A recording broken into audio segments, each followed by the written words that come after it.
Don't buy the hype. Defenses do not matter in Path of Exile.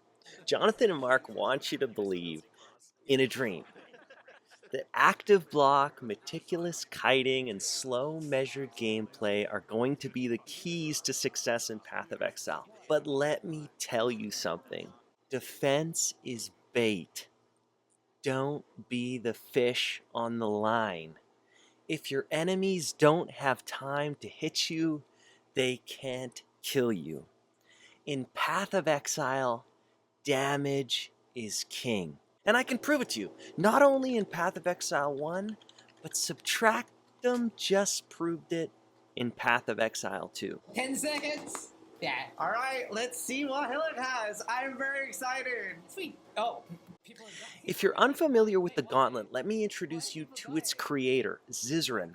A cornerstone of the Path of Exile community, Zizaran is not only a content creator, but also the mastermind behind the most punishing event in Path of Exile, the Gauntlet. This is no ordinary league. The Gauntlet takes Path of Exile's hardest mechanics and cranks them to 11. Think, more damage, more monster life, additional projectiles, reduced player resistances, extra boss mechanics, and to top it off, the Gauntlet is played hardcore solo self-found, which means no trading and death.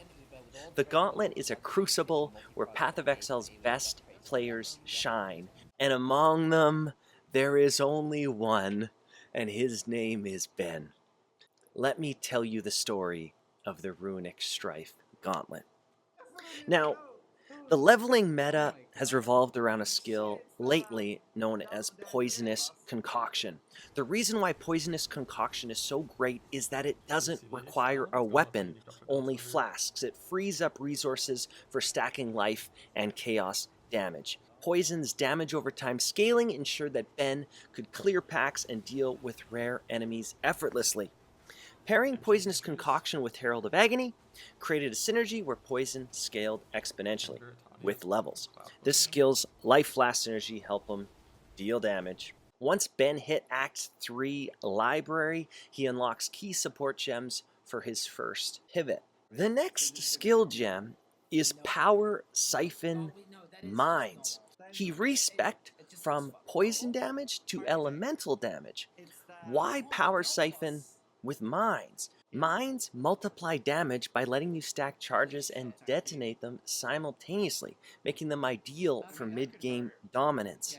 Think, if the monsters can't hit you, you won't die, and you can throw mines off the screen, dealing enormous damage that pierces.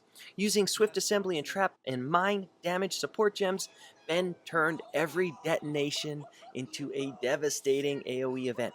This build allowed him to surgically obliterate the most difficult bosses we've ever seen in the Gauntlet and cruise through the campaign while everyone else, like myself, was dying over and over again.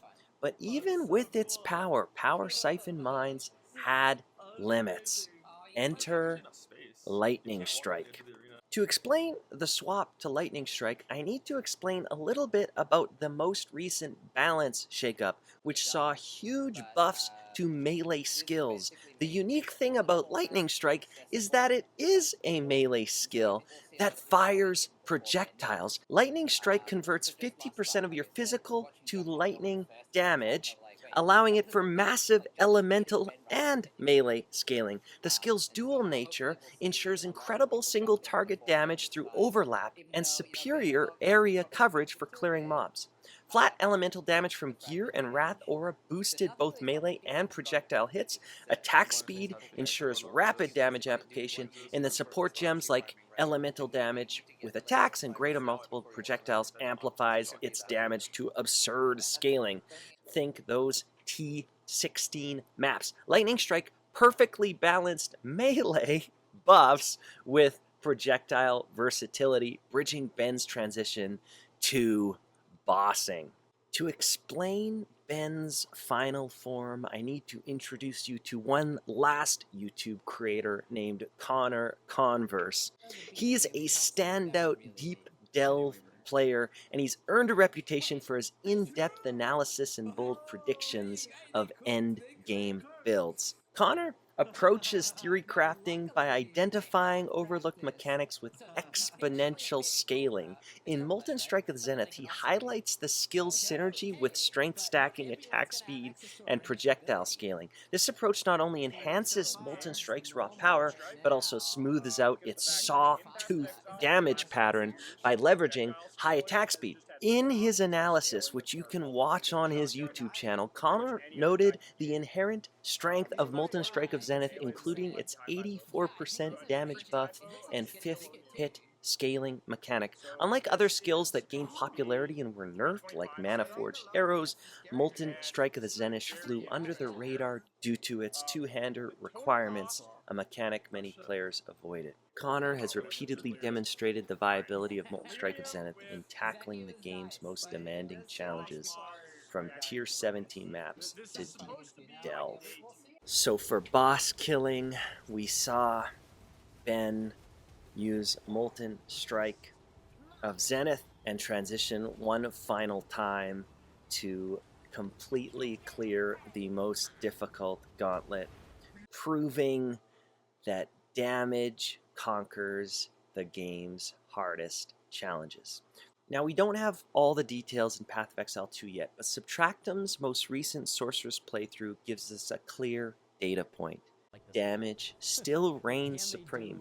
Early in the playthrough, Subtractum lucked into a game-changing +2 to all cold skills and 47% increased cold damage staff.